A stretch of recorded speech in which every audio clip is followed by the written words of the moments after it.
अस्सलाम वालेकुम my YouTube family, कैसे हैं आप सब लोग। उम्मीद है आप सब खैरियत से होंगे और बहुत खुश होंगे और जनाब इंजॉय कर रहे होंगे इस खूबसूरत से मौसम को।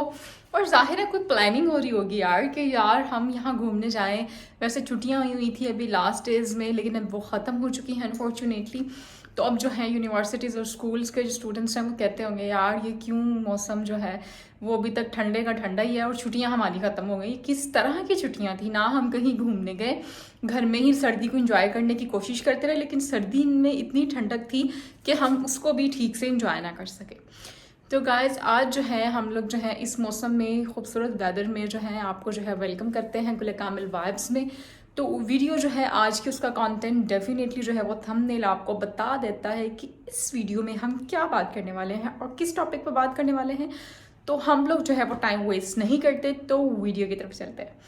अच्छा, तो गाइज जो आज की वीडियो है उसका जो टॉपिक है उसके लिए आप ये कह लें कि मुझे इसकी रिक्वेस्ट काफ़ी स्टूडेंट्स ने की, काफ़ी वो लोग जो स्टूडेंट्स नहीं भी हैं लेकिन वो यहाँ से मूव करना चाहते हैं और उनको भी यही लगता है कि जो इजी पाथवे है या इजी शॉर्टकट है वो है जी यूके।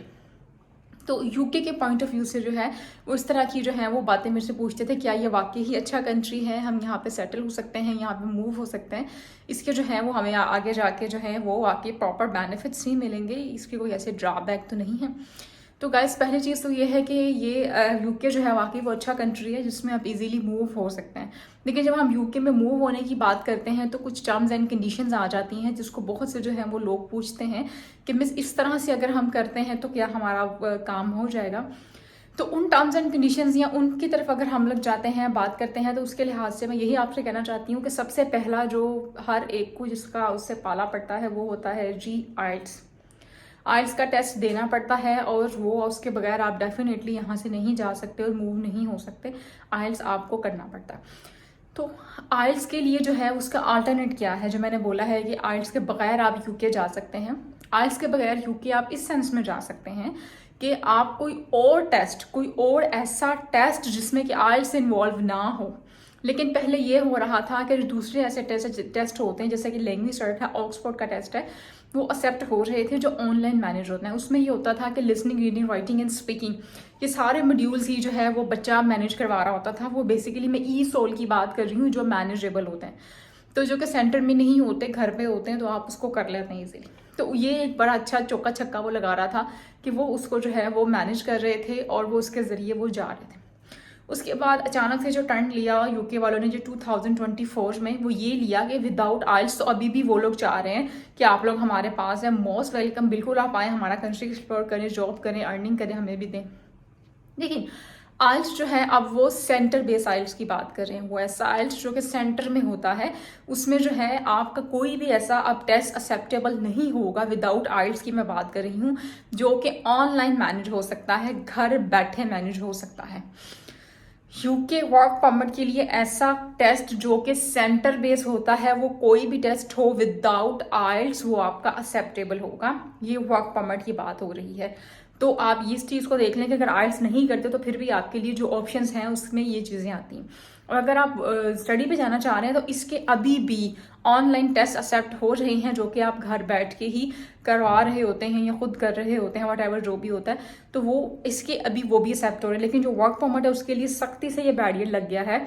कोई भी ऐसा टेस्ट जो कि टेस्ट जो है वो आपने खुद नहीं किया, यानी कि ऑनलाइन टेस्ट है जिसपे कि वो इतना ट्रस्ट वर्दी नहीं होता और वो उनको भी पता होता है कि यार इसमें कोई भी खिचड़ी पक सकती है, तो वो ऐसा जो भी टेस्ट होगा आपका, वो आपका जो है वो एक्सेप्टेबल नहीं होगा वर्क परमिट के लिए। लेकिन अभी भी वो स्टडी के लिए एक्सेप्ट हो रहा है।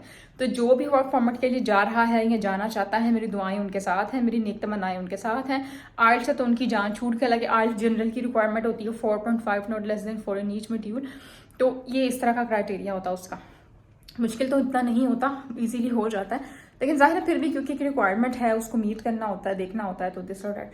तो ये उनका ये उसमें क्राइटेरिया है, वो आप इजीली कर लेंगे। और इसमें जो सेंटर बेस्ड टेस्ट है वो कोई भी कर लें, आइल्स ना करें, वो एक्सेप्टेबल होता है। वो से मुझे कॉल्स आती हैं कि मिस जो है वो कौन सा आइल्स चलेगा, आइल्स ना करे तो कौन सा टेस्ट चलेगा। तो कोई भी टेस्ट मैनेज वाली साइट में जाएगा और कोई भी अगर आपसे कहे कि सेंटर बेस्ड टेस्ट मैं आपको मैनेज कर देता हूँ, आप मुझे इतने पैसे दे देते, तो ये झूठ है। ऐसा कोई भी टेस्ट जो कि सेंटर में हो रहा है वो बहुत मुश्किल, मतलब मैं कहती हूँ कि आप ना ही समझें उसकी। कोई पैसे लेके भी कोई काम नहीं होता, आपका रिजल्ट आगे वेरिफिकेशन नहीं हो रही होती, फिर फायदा क्या आपको उनको लाखों लाखों देने का। तो ये बेसिकली कहते हैं ना कि ज़्या है पैसे का, वो मत करें। थोड़ी सी तैयारी कर लो यार, उसको अच्छे तरीके से ले जाओ तो कर लोगे, कोई ऐसी टेंशन परेशानी की बात नहीं है। तो ये थी मेरी आज की वीडियो यूके वर्क परमिट के ऊपर। बाकी इसमें डिटेल वीडियो में बनाऊंगी जिसमें आपको बताऊंगी कैटेगरीज वर्क परमिट की कौन कौन सी होती हैं, किस किस में आप जा सकते हैं, कौन सी आपको सूट करती है। तब तक के लिए जो है अपना ख्याल रखिएगा, इसी तरह हंसते मुस्कुराते रहिएगा और खुशियां बांटते रहिएगा, क्योंकि यही जिंदगी है। तो फिर मिलेंगे इंशाल्लाह गुल कामिल वाइब्स में, सेम चैनल सेम टाइम, गुल कामिल के साथ, किसी नए टॉपिक के किसी नई वीडियो के साथ। टेक केयर, अल्लाह हाफिज़।